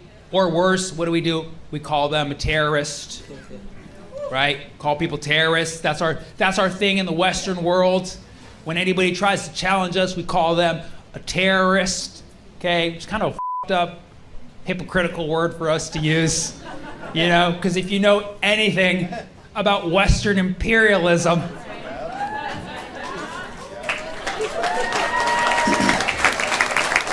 you kind of know that is like the real terrorism on a much broader scale, okay? And I actually wanted to be 100% sure, so I looked up the definition of the word terrorism. I was like, it's time, I'm gonna look it up. I want to find out what it is they've been saying I do this whole time, you know? And I looked up the definition of terrorism. It'll blow your mind. The definition of terrorism is using violence to achieve a political goal. Oh, America's never done that. I laughed out loud when I saw that definition. If the definition of terrorism is using violence to achieve a political goal, America is the biggest terrorist country of all time. Of all time. If that offends you, change the definition or change history, okay? Because that is what we specialize in. That is what we specialize in. And I noticed that when I say this in the United States, people kind of, they get a little taken back. You know, they're like, ah, I'm not a terrorist. Don't call me a terrorist. Stop calling me a terrorist. I am not a terrorist. And it's like, relax, I'm not calling you a terrorist. I'm not saying that you're a terrorist, okay? I'm simply saying that you're a terrorist sympathizer, okay? That's all I'm saying. You're a terror simp, as the kids would say. You're out there simping for the tea. Yeah. Listen, it doesn't have to conflict you internally. You can be aware that if you live in the United States, you're part of a global terror regime. You can be aware of that. It doesn't mean you can't love your country and not want to make it better. In fact, I argue that you cannot make your country better unless you actually know about the dirty shit we do overseas. I argue that you don't actually love your country if you can't call us a terrorist, okay? Because you gotta know who you love. You gotta love who you know. And this doesn't have to like change your internal value structure. Like if you still want to use the word terrorist, you can, but you gotta use it consistently, right? Like if you want to call a one-person suicide bomber, or as I call them, a one-man band, if you want to call them a terrorist, that's fine, okay? But then you also have to call the drones dropping bombs on entire nations terrorism as well. Because it's all terrifying to the people who receive it. I mean, at least give the small guy credit for acting locally. I thought we support small businesses. You gotta admit, they're more creative, that's for sure. That's why it's called terrorists. It's terror artists. It's a ist. It's a ist. It's like a barista, terrorista. You know what I mean? How do you want your terrorism, grande, right? Like, it's a f***ed up word to use when we use the word terrorist. It's very hypocritical for us to use in the West if you know anything about our history. But the word terrorist is also racist. It's also racist. And if you don't believe me, it's very quick little proof. Okay, just close your eyes for one moment. Okay, I'm not gonna blow myself up. That's not the point of them. You're looking at me like, no. That's not like, and boom, and now you get it. And that's not what I was trying to do. Okay, if you're not scared, if you can just close your eyes for a moment. Okay, all right. Now I'm gonna say the word terrorist. What do you see? You're racist, exactly. So that was simple. Most of us saw the same guy, okay? And don't worry, it's not your fault, you know? The media has trained you to see it that way. And so I invite you from now on, when you hear the word terrorist, I want you to look at who they're talking about. Whether it's in the media or casually in conversation, look at who people are talking about. It's almost always going to be the same type of person. It's gonna be brown skin, Middle Eastern, Muslim person, or Luigi for some reason. It's gonna be, they threw Luigi in there. They're just like, whatever, they all use olive oil or whatever, so. And yes, occasionally people do call Trump supporters terrorists, but they call them domestic terrorists. You know what I mean? Like they're the domesticated ones. And we're like the wild ones out here, you know? we're like the feral terrorists, you know? It's like, we're the terrorists, you know? It's messed up. It's messed up. But it's definitively a racist word. Case in point, in this country, we have mass shootings. That's like our national sport right now, okay? We're killing it. No, we are now at the point where we have shooters of all races, so we do believe in DEI shooting, okay? Celebrate the victories if you wish, but yes, so occasionally you will have a Muslim shooter, and when you do, what happens in the media? They drop that T word so fast, right? They're like, this was an act of terror, or was he part of ISIS, or has he been radicalized? Like, don't bring math into this, okay? Okay, leave math out of this, okay? But then when you have a white shooter, which we do occasionally, let's be honest, you just don't hear that T word. You just don't hear that T word. What do you hear? He was a lone wolf, you know? Or he was a man on a mission. Yeah, a man had a manifesto, you know? Or mental health is important. Let's talk about mental health awareness. And it's like, yay, good job. Good job for finally realizing that mental health is important. Congratulations, America. I'm glad you finally realized that it actually matters that we have a healthy mind. Congratulations. Good job. No, seriously, good job. Mental health is very important. It is. Mental health is extremely important, and I'm glad that we are finally embracing it. But why is mental health only coming up when we're talking about white villains? Okay? Why can we not equally apply the concept of mental health to our fellow brown villains who also could use the therapy? Okay?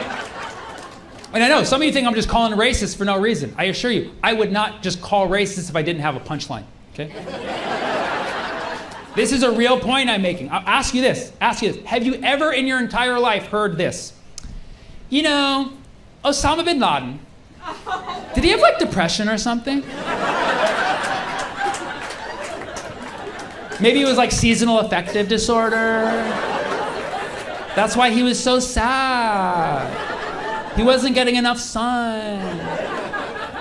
You know what? September is now Mental Health Awareness Month. Let's do that. Let's never forget. September is now Mental Health Awareness Month. Yeah, somebody should have checked in on Saddam more often, you know? Maybe if Saddam had more friends, it would have like lifted his mood a little bit, you know? Like, call your friends today before they become the next Saddam, you know? No, you don't hear anything remotely close to that, okay? Meanwhile, there's like 3,000 documentaries like, was Hitler okay? Like, shut the up, dude! Shut the up! Stop making documentaries about Hitler's mind, okay? At least make a few about Osama, you know? But it's a racist word.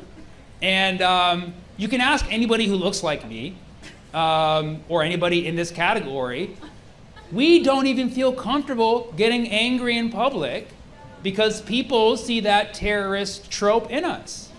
We don't have the same freedom to public bursts of outrage like the rest of y'all. Yeah. I'd like to take this moment to give a special shout out to white women, okay? Yeah, I see what you do. No shade, it's admirable. I see you out there showing your anger in public, you know what I mean? Asking for upper management when you can. You're out there working. I'm jealous. I believe that is the level that we should all aspire to and that we could all be one day as a society. I believe that. I do. And that's my goal. I want to be a Middle Eastern man, Karen. I do. Yeah. I want to be a Kareem, okay? Yeah. I believe I can be a Kareem, okay? But right now I feel a little limited, you know? Because if I'm in line at the bank and the line's too long, and just like anybody else, I get angry at the line being too long, you know? Just like we all do. I can't show it. Because if I show it, I'm like, fuck this place, man. Fuck this place, man. Fuck this place. Somebody's gonna see like, oh. If you see something, say something. Hey, I see the terrorist coming. He probably wants to blow himself up and blow this whole place up. And it's like, I do, but I'm not going to, okay? I just have the thought like a normal human being does. What normal human being doesn't want to blow themselves up at the bank, okay? It's a normal human emotion and I'm allowed to have it. Okay? It's messed up because this trope makes it seem like we are angrier than other people, okay? We're not f***ing angrier than other people, man. We just have weird shaped eyebrows, so it reads a little differently, okay? That's all it is. It's eyebrowism, it is. Isn't that messed up? How much eyebrows relate to terrorism? Look at Luigi, look at those eyebrows. Look at those eyebrows. Isn't that messed up? The difference between a terrorist and just an angry guy is plucking. It's so messed up. We gotta pluck and wax our way out of this, is what we gotta do. I hope you do understand why the word terrorist is racist. And people try to flip it. They're like, how come every time there's a terrorist, it's a Muslim? Because you fucking call them that, motherfucker. You're the fucking one out there perpetuating that. So really, we have two options at this point to make the word unracist. We can either call everyone a terrorist equally, anybody who does a violent act, and you're a terrorist, and you're a terrorist, and you're a terrorist, and you're a terrorist, and you're a terrorist, you know? And if that doesn't work, jihad. But I'm kidding. There's one more option before that. The other option, which I like and I think we could try, is we take the word terrorist back and make it cool. Who's with me, kids? Come on. Yeah. Where my terrorists at? Come on. Where my terrorists at? Yeah. Good. I love that's the sound. That's the call of the wild right there. Yeah. I can sense there's people skeptical. They're like, this is not gonna work. Listen, let's take notes, okay? Let's take notes. Black people did it with the N-word. They made it work, okay? Yeah. Oh, uncomfortable white crowd. I see. Oh, yeah. It's true. They made it work. They took the word back. They made it work. We might have to cut off the hard T at the end, okay? Take notes, right? Like, what's up, my terrorists? You know, does that make it? My terrorist, please. You know what I mean? Like, we can make rap songs like Terrorists in Paris. You know what I mean? It's like, oh, that one's too real. I'm sorry. That was too real. Okay. Right? Or if you don't like that, we can make it more like a record scratch, like terror. Or, you know, Gen Z will come through. Like, I got killer charisma. It's terroriz. You know what I mean? Yeah. Yeah. So we got options. And if those don't work, jihad. But we got options. But yes, so the word terrorist is hypocritical, it's racist, but that's not even my biggest problem with the word terrorist. My biggest problem with the word terrorist is that it is too often used by the Western world to excuse the killing of civilians. I want you to become aware of this. Look at the war on terror. What was that in effect, right? And it's not over. It's still going on right now. You know, Israel does this on a daily basis. Like, Israel will level an entire apartment complex. And we'll all see it. It's not like we don't see this. We all see the video footage. We'll see them level an entire apartment complex, killing families, like verified and reported, well, not reported, but verified civilian families. And we'll all see it, and every human being, doesn't matter what your politics are, you all have the same gut reaction, like, what the fuck?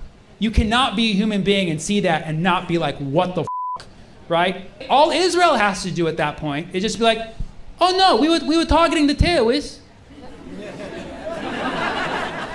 They always say it like a toddler for some reason, like, the terrorists, the terrorists were in there. Mom, the terrorists, we were getting the terrorists. Mom, the terrorists. And it's like, no, you did not get the terrorists, okay? You did not get the widow wabbit, the terrorists. You killed civilians, okay? You killed civilians. You killed children, dude. You killed children. And yeah, I don't like children that much either, but you can't fucking do that, man. Yes, kids can like make a mess sometimes. They can be little terrorists. They can like knock over things, come into a room and just mess it up. Especially the 2-year-olds, the terrorist 2s. I understand. Kids can be little terrorists, okay? But these little terrorists deserve to live, man, okay?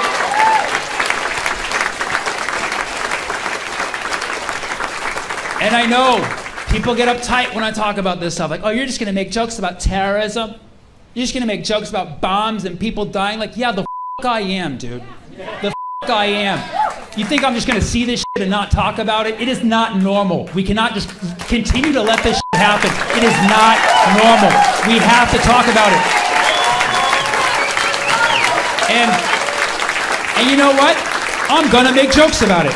I'm gonna make jokes specifically. You wanna know why I'm gonna make jokes? Because jokes are the #1 form of nonviolent resistance. Did you know that? Jokes are the #1 form of nonviolent resistance. And you know who said that? I did right now, I said it right now. Jokes are the #1 form of nonviolent resistance. They're right up there with water balloons, you know?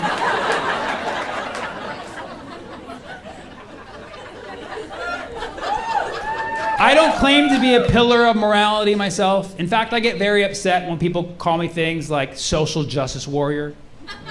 Don't, please, that term is too uptight. Do not call me a social justice warrior. I prefer social justice jihadi. Yeah. SJJ, yeah. It's more fitting because I tend to take myself out in the whole process, you know? It's hard being an SJJ. You only got one shot. Mom spaghetti. Relax, I can make that joke because I'm Italian. You know what I'm saying? Yeah. Free Luigi. Yeah. You know, I understand that the subject of terrorism gets murky for some people because we have a problem when it comes to occupied people, okay? When it comes to occupied people, and especially the people that we are responsible for occupying, we can no longer allow other people to stigmatize their legitimate resistance, okay? I'm gonna say that again. If you give a f*** about occupied people around the world, you cannot allow people to stigmatize their legitimate resistance, okay? And I've noticed that this is where people struggle because people don't know what legitimate resistance is and what it isn't. They're afraid of being linked to terrorism, which is, you know, a phantom word that we use. I think you're overthinking it, okay? All you need to do is ask yourself a very simple moral question. Ask yourself, if I were an occupied person, okay? If I were a busy person, okay? If I were a busy little bee out there, okay? And I lived under a brutal military occupation. I was denied the rights to land, denied the rights to water. I've been evicted from my home. I've watched my home get bulldozed. I've watched my family get locked up and killed. I've watched my entire communities get bombed on a daily basis. Do I have the moral right to resist my occupier, to regain my freedom and my basic human rights? Okay. Good. Good. That's about 30% of the crowd. And that's not bad. That's a good voter turnout. My argument is, if you ask your gut this question, your gut's always going to tell you yes. In this dire situation, of course you have the right to regain your humanity like that. The problem is not that people can't ask themselves this question. The problem is that people are not connected to their gut because they're not taking probiotics. That's it. That's all it is. You need to take more probiotics and prebiotics, get your fiber, right? Make sure you're getting fruits, vegetables, all those things, but also cultures and different strains. You want to diversify the gut biome. And once you really get the gut biome going, you can ask yourself these deep moral questions, and your gut will always give you the right answer, okay? But this is not a gutist show, okay? This is all gut inclusive. We include all kinds of microbiome activity, okay? So I'm not alienating anybody with a different kind of gut. If you are struggling with asking yourself a gut question like this, I got you. Don't worry about that question. Just look over at the Geneva Convention. The Geneva Convention is a Western doctrine accepted by the international community that explicitly states that occupied people have the legal right to resist occupation under international law. This was written in Geneva, Switzerland. That's as Western as you can get. They were eating chocolate when they wrote that shit. They're like, yes, of course occupied people have the right to resist. It's very good chocolate, yum. So yes, if you can't ask yourself the moral question, just look over the legal document. It's already written for you. So once you look at those two things, you realize that Occupy people do both have a moral and legal right to resist occupation to regain their humanity, okay? So then you have to look a little bit deeper and ask yourself, why is it being stigmatized? Well, then you basically just trace this back to our $50 politicians. Our politicians are just, getting AIPAC sound bites to basically link all kinds of resistance to terrorism just so people can't be free for political, strategic, military industrial complex, typical greed, imperialistic reasons. Very shocking, whatever. But that's what it is. Our politicians are largely responsible for this. Also the media, the corporate media doesn't help put out any good information, nuanced information. And social media is also a culprit too. Social media has its own agenda. For instance, Meta. You might know this by now. The international symbol of Palestinian resistance is the upside down red triangle. Okay, some of you have seen this, some of you have it tattooed already. The upside down red triangle is simply an international symbol that means that Palestinians have the legal and moral right to resist their occupier, to regain their land and their basic humanity. That's exactly what it means. You can look into it more if you like. Meta is actively working to ban the upside down red triangle. Can you believe that? They're already starting to limit the visibility of posts who use it, and they're actively working to permanently ban the upside down red triangle. They're banning shapes, bro. Yeah, that's how desperate it's gotten. They're banning shapes.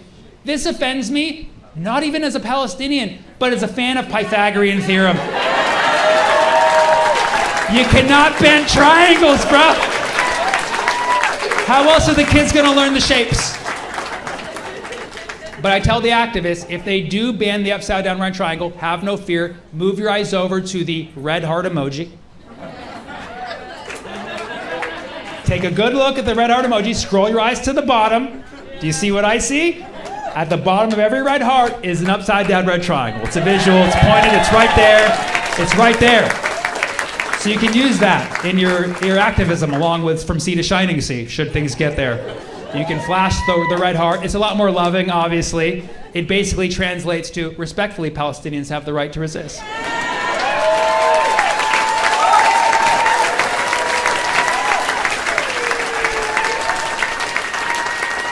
That's why whenever people ask me, like, do you support Palestinian resistance? I'm like, from the bottom of my heart.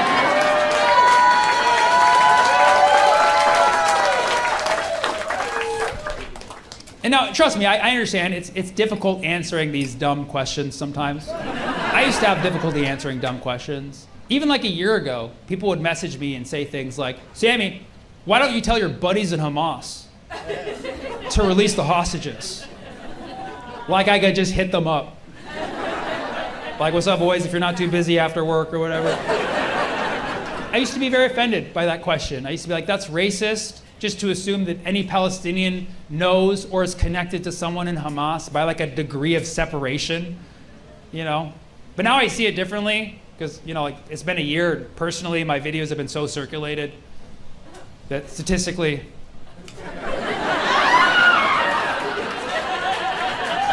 probably do have a few fans on Hamas, you know what I mean? Like, probably got a few, maybe not like on the front lines, but like back office Hamas, you know what I mean? Like,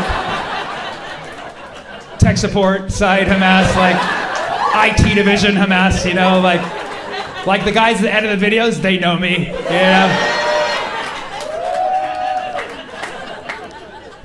This one guy messaged me, he's like, Sammy, does your tour fund Hamas? I was like, first of all, how did you know?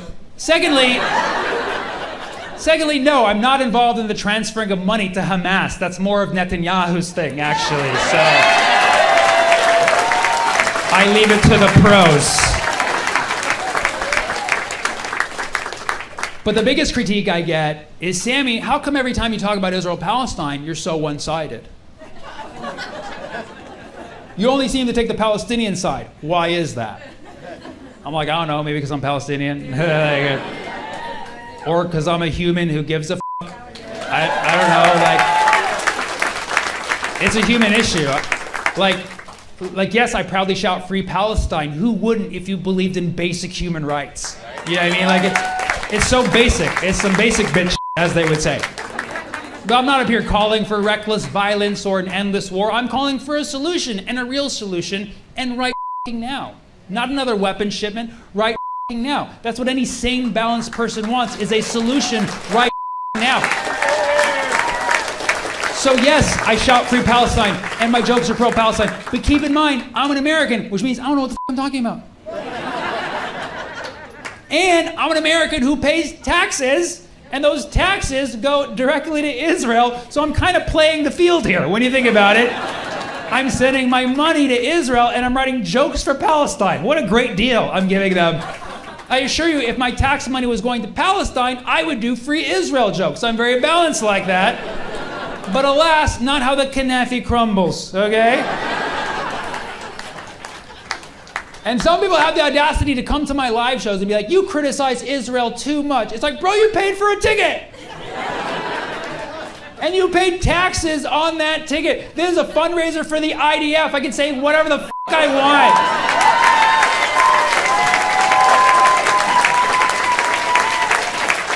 Respectfully. Respectfully. But yes, for the last year, my tour has been called the Ceasefire Tour. Clearly not that effective, but we've been working tirelessly with our partners on the ground. You get it. Yeah, whenever people complain about a venue that I do, I'm like, we'll have them investigate themselves. But yeah, like, because I've been talking about it a lot in the last year, I've been like the target of a lot of hate and criticism, but most of it's online, so I feel safe. Another question that I get quite often is, Sammy, how come you so freely say ceasefire, you so freely say free Palestine, but you can't say bring them home? Why can't you say bring them home and talk about the hostages more? I'm like, okay, person who's been following me for like 5 minutes, I have talked about this before, you just didn't scroll down far enough, okay? Also, if you want to talk to somebody who doesn't talk about the hostages enough, Netanyahu is that way, okay? Okay? You know, but you've chosen to take your aggression out on a comedian. You have not chosen wisely. But I'll be very clear, and I'll make the universal statement that I've made once before. I'll make it again because it still holds true. And that is that we should not even be living in a world where people are taken hostage. That should not be a thing, okay? Being a hostage is a horrible experience that no one wants to go through, okay? And I think we often forget that. And I think we often forget that when people are taken hostage, somebody is taking them hostage. So it requires a host. And it's also very stressful for the host, too. And I think that we often forget about that part, you know? This is a both sides issue, by the way. I'm not talking about one side or the other. I'm just saying, it sucks being a hostage and it sucks being a host. It's very stressful. You got to feed, take care of the hostage, et cetera, et cetera. That's why they're called hostages, because the host ages from the stress. Yeah. So that's probably not the answer you wanted, but that's why you don't talk to a comedian like that, okay? But I have no problem saying it. The situation is 360 degrees, okay? And that's why I have no problem saying bring them home. But you have to understand that when I say bring them home, I do mean all of them. You know what I'm saying? I mean all of them.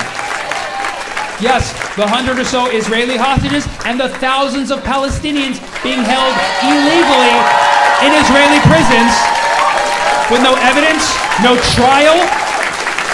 Thousands of them are children, aka widow Teowis. The widow Teowis, bring them home, okay? And while we're at it, those illegal settlers squatting on Palestinian land in the West Bank, let's bring them home too! Let's bring them home too! Right on back to Brooklyn, baby. Bring them home. And while we're at it, the astronauts stranded on the ISS, let's bring them home too, because it's really up that they're still there. Bring them home. I used to be a lot more careful about the things that I said. I didn't want to hurt a lot of people's feelings, but I realized that we don't have time for that shit anymore, okay? There's a genocide going on. It needs to stop. And We need to speak the truth. You need to stay up to date. You need to speak the truth. You need to speak from the heart. Say respectfully before it. You'll be fine. Okay? We can no longer be held back by $50 8-pack sound bites. Right? Because if you can pay somebody $50 to say them, they're not worth much. When you really look into the 8-pack sound bites, you realize most of them make no f***ing sense at all. There was a sound bite floating around in the last year saying that, oh, pro-Palestine protesters, we're going to deport you. That's right. Trump's going to get to office, deport pro-Palestine protesters. Like, most of us are citizens. You don't think we know how the law works? You can't deport citizens, bro. Especially Arabs. Like, most of us are lawyers. We know the fucking law. You can't just deport citizens. Okay? No, what you're trying to do is you're trying to intimidate us and make us feel like we're not as American as we should be just because we give a fuck about people overseas. That's what you're trying to do. Well, I'll tell you what. I know this for a fact. I am way more American than a cheap senator who accepts bribes from a foreign nation.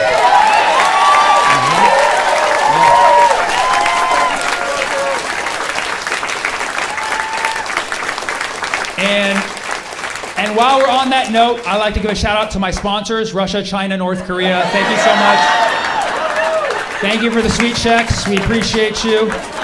Iran, we see you. Iran, we appreciate the donation of the drone shipment. We appreciate the drones. We appreciate the drone shipment. It's stationed over Jersey right now. We're about to put it into action. We appreciate you. No, really, the sound bites, they make no sense. Calling the college encampments, calling the pro-Palestine protests anti-Semitic. Get the f*** out of here. Get the f*** out of here. We're not taking that shit anymore. No. Do a little bit of light Googling, and you will see that Palestinians are Semitic. You didn't think we'd figure that shit out eventually? If you're going to use words against us, make sure we don't have access to internet, okay? We can't look it up. It's a very quick Google search. Palestinians are Semitic. If you are pro-Palestine, you are pro-Semitic. End of fucking discussion. End of fucking discussion. If you need to explain to people, it's very simple. Semitic means Semitic people. Semitic people are people who speak Semitic languages. The three main Semitic languages are Hebrew, Arabic, and Aramaic. So unless you know Jesus Christ directly, you've been to one of his parties in southern Lebanon, okay? Unless you know Jesus, the Semitics that you know are the Arabs and Jews in your life, okay? Yes. Check in on your Semitic friends. We're not doing too good right now. Give us a call before we become the next Saddam out there, okay? All right? Call your Semitic friends, okay? But the term Semitic is a racist term. It was coined in Germany, so you can already see where the problem started, okay? The term Semitic was coined by a German linguist so he could differentiate people of Middle Eastern origin with people of Aryan origin. It was a racist word from the start. And the term was popularized by Nazis. The term Semitic and the term anti-Semitic was popularized by Nazis. The only reason the term anti-Semitic still exists is because Nazis self-identified as anti-Semitic to make their hate sound more professional. And so it's because of Nazis that we still have that term. I'll tell you what, I will not have Nazi memorabilia wielded against me, especially when it makes no f***ing sense.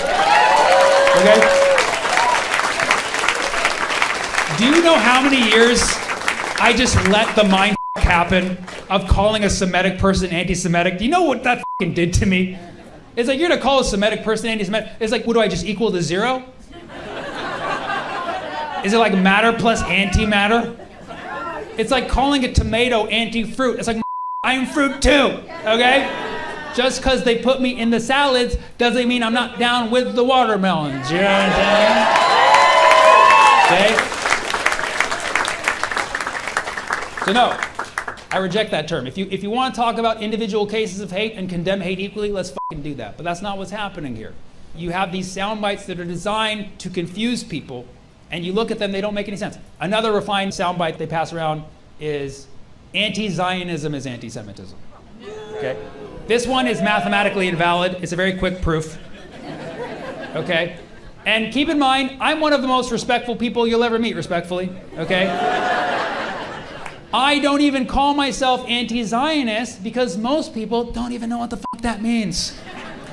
Most people have no clue. Most people in this world have no clue what Zionism means. I guarantee there's people in this room have no clue what Zionism means. Even Zionists don't know what Zionism means. Really, ask most people who identify as Zionists. They say, why are you a Zionist? What does it mean? Most of them will say, well, it just means I believe the Jews should have a homeland and should be safe.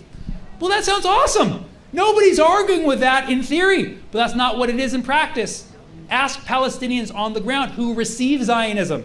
To them, Zionism means getting evicted from your home, watching your home get bulldozed, watching your family get locked up or killed, watching your whole entire community get bombed on a daily basis. So clearly they're going to see Zionism as something different than you. And then meanwhile, you got Jamaicans out there like Zion, Zion. So nobody knows what the Zionism means. It's a meaningless term. Okay, but if we're going to go by the first definition, that it just means the Jews should have a homeland, then I'm the biggest Zionist out there. I'm Zionist number one. Don't record this. I am Zionist number one. I am the CEO of Zionism. If it's just about a Jewish homeland, okay? Because Florida is a beautiful state. And I will fight. I will fight to make it yours. It's a beautiful place. Yes, there's hurricanes. We'll build an Iron Dome. We'll figure something out. We'll figure something out. Okay? I'm all about Jewish safety, okay? But the moment you say things like anti-Zionism is anti-Semitism, you're saying undefined word is equal to word that people don't know the meaning of, okay? You can't just do that. What you're trying to do is you're trying to say that if anybody questions Zionism, if anybody questions Israel, it makes them anti-Jewish. Here's the problem with that logic. It's that most of Zionists in this world, and I mean like 90% of Zionists in this world, are not even Jewish.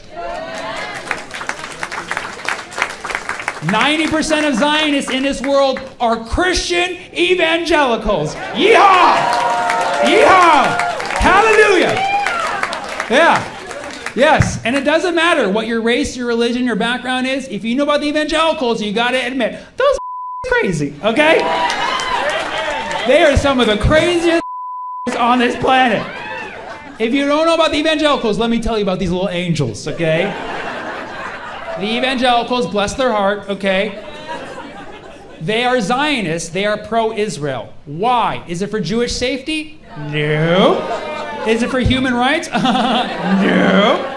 No. The evangelicals specifically want Israel to be locked into place in the Holy Land and be big and strong as ever, specifically to fulfill a biblical prophecy in the Scripture so that Jesus can come back sooner, bring Judgment Day, and do what? Rain eternal fire on all of us. What the What the actual What the evangelical is that? Who put these people in charge of anything? I would not let them drive my Uber. You understand me? But yet they have so much power in our government. They have a lot of power in our society. They have this massive, insane plan. Because it doesn't matter if you're Muslim, Jewish, or regular Christian. They think you're going to die on Judgment Day. They think you're all going to burn and they're going to be spared for some reason. I don't know what the fuck they're smoking, okay?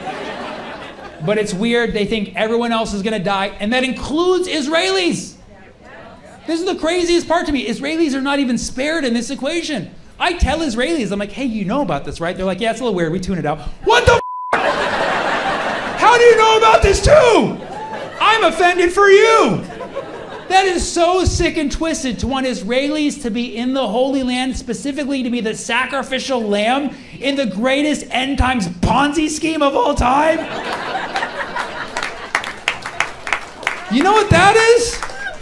That is anti-Semitic. That is the most anti-Semitic I've ever heard in my entire life. And it's real anti-Semitism because it affects Arabs and Jews equally. Meanwhile, Palestinians out here getting called anti-Semitic. We are not anti-Semitic because we don't want Jesus to come back. Frankly, we find that terrifying. We don't want Jesus to come back. And if he came back, he just loses home. He's Palestinian. We don't want this happening to another person. We don't want Jesus to come back, okay? We are pro-Semitic. If anything, we want Moses to come back. That's right. We want Moses to come back. because Moses got the Israelites to move.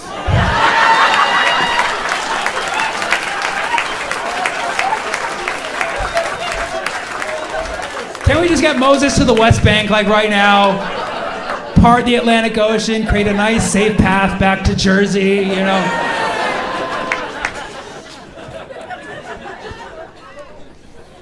But people are like, Sammy, you talk all this shit, man. You talk all this shit, but what is the solution? What is the actual solution? How do we solve this and get a real solution? I'm like, you're talking to me like I'm some kind of math major. The truth is, I do know the solution. I solved it many years ago using Pythagorean theorem. Because the solution is right there in front of us. It is. There's two classic solutions that have been put forth, and there's support for both, but there's resistance to both, right? When people say two-state solution, a lot of people get upset. When people say one-state solution, a lot of people get upset. A lot of people say one-state solution, they have different states in mind. So I've done the math, I've crunched the numbers, and I've realized the only way forward is to literally piss everyone off at the same time. And that's why I'm going with a three-state solution, all right? Yeah, most y'all ain't ready for that. 3, I one-upped ya. It's a 3, it's not a 1 or 2, it's non-binary, it's a 3, okay? It's the third option, okay? Here's how it works, okay? We all know there needs to be a free Palestine, okay? That's why this situation has dragged on for so long. The Palestinians just want a home. Let's make a home for the Palestinians. Let's make a Palestinian state. Let's make a Palestine. Okay? Let's make a Palestine. Yes, Americans will call it Palestine. Whatever, okay? Baby steps. And that's just step one. That's just step one. Palestinian state. That's step one. At that point, we will effectively have 2 states. This is what a lot of people do not want.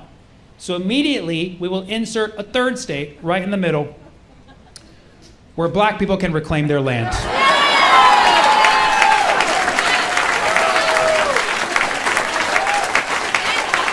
We'll call it Wakanda, okay? Temporary name if needed, Wakanda, okay? Wakanda, all right? And Wakanda will be the dream state, okay? It'll be a fully black-owned business and country, okay? It'll count for a lot of reparations of past, okay? And once Wakanda is established, around it we'll build what's called Greater Wakanda. Yeah, and in Greater Wakanda, it doesn't matter your race, your religion, your background, you can go live in Greater Wakanda with equal rights, but like for real, okay? Yeah, we've tried this all around the world, especially in places like San Francisco, but it didn't work, okay? So we're gonna try for sure in Greater Wakanda where people from all walks of life can live harmoniously with equal rights.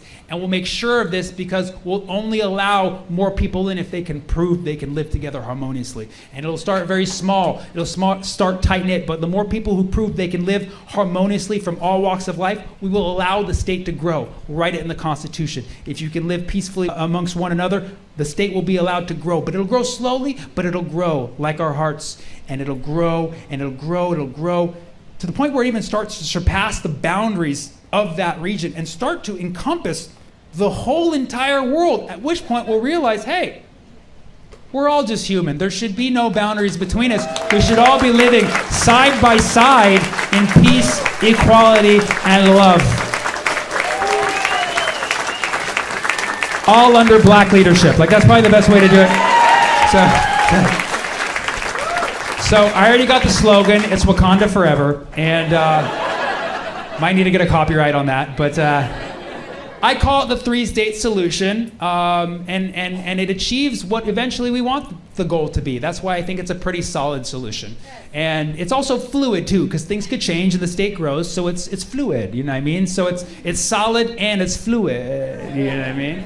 Yeah, and people there are gonna be eating a lot of hummus beans, okay? So it's gonna get a little gash, you know what I'm saying? Yeah, it's solid, it's fluid, it's gaseous. It's a 3-state solution.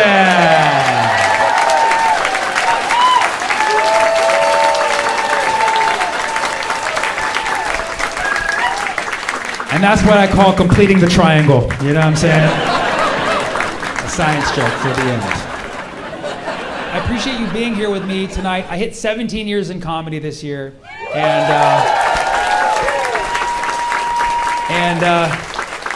Yeah, prime number. And my friend was like, damn, 17 years, why aren't you famous? I'm like, well, it's a choice, obviously. This was my 17-year plan. To be doing a TED Talk. And my friend was like, Sammy, you're a good comedian, but don't you want to be great? I was like, no, I just want to be good. Being good is so much easier to maintain, you know? We're living in a time where everyone wants to be great. You know, you see these kids on TikTok, like, I'm gonna be the greatest. I'm gonna be the greatest of all time. Like, of all time, you've been around 15 minutes. You know what I mean? Like, yeah, I'm gonna be the goat. The goat? My family's from the Middle East. We eat goat. You know what I mean? You wanna be the goat, we'll eat your okay? That sounded dirty, but you know what I mean. We eat goat. We eat goat. Whatever, it's halal, brother, you know what I mean? What I'm saying is stop trying to be great. Being great is so self-centered. It's like, look at me, validate my greatness. It's like, no, how about you just be good? Be good to others. Be a good person. Be good to the world around you, and great things will come to you. Be good and receive great. Because being great, dumb as f***, respectfully, is not even a sustainable business model, right? Because if you're great, and then the next time people see you, when you come back to town next, and you're just good, well, it's still good. Good is good, but you've fallen from great, so now you're mid. You know what I mean? That's bad, no cap. Okay? Right? But if you're good, and then you're good, and then you're good, and then you're good, you're good. I don't want to be Alexander the Great. I want to be Sammy the Good. Okay? I'm not doing this to be great. I'm doing it for the greater good. Okay? I do want to be the GOAT, the goodest of all time. And that's why I'm running for president in 2036. And I'm gonna make America good again. Thank you so much. I love you guys. You guys are amazing. Thank you so much. It means so much. Thank you. Yeah, got everybody texting me. I'm on stage represented with the flag next to me objectively, and I'ma say this here respectfully. Palestine will be free from the river to the sea. You can cut the check for me, I got the recipe. Don't you interrupt the set or try to heckle me. And best believe I say it twice, cause respectfully, Palestine will be free from the river to the sea.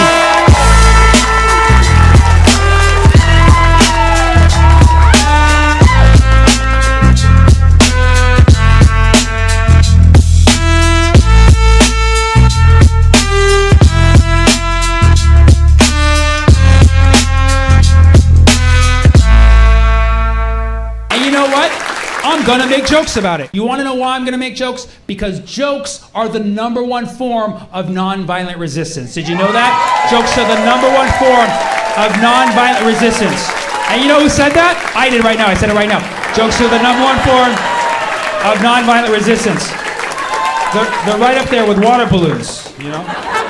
Yeah, got everybody texting me. I'm on stage represented with the flag next to me objectively, and I'ma say this here respectfully. Palestine will be free from the river to the